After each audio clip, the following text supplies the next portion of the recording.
Kereta api Cup Feeder kereta cepat Wush menabrak sebuah mobil minibus di Kabupaten Bandung Barat, Jawa Barat pada Kamis 14/12. 4 orang dinyatakan meninggal dunia akibat insiden tersebut.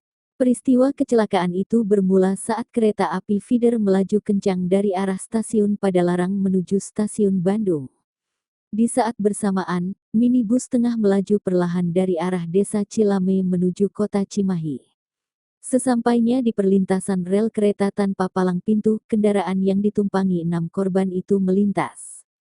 Dalam hitungan detik minibus berisi 6 penumpang itu dihantam dan terseret beberapa puluh meter ke arah timur hingga kereta berhenti.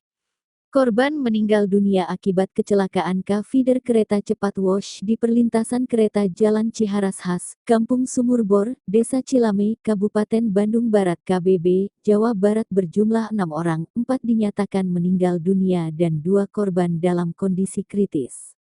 3 korban meninggal dunia di tempat kejadian diantaranya 2 penumpang atas nama Rapika 6 dan Putra 2, warga Kampung Simpati RT 03 RW 05 Desa Cilame, Kecamatan Ngamprah, Bandung Barat dan seorang pengemudi atas nama Ponidi 45, warga Kampung Lembur Sawah RT 01 RW 16 Kelurahan Utama, Kecamatan Cimahi Selatan, Kota Cimahi.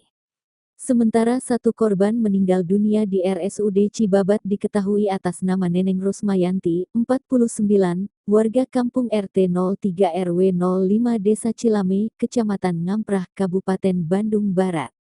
2 korban yang saat ini dalam perawatan yakni Syakila Lisda Putri 4 dan Ratih Anggraeni 13, keduanya warga Kampung Simpati RT 03 RW 05 Desa Cilame, Kecamatan Ngamprah, Bandung Barat.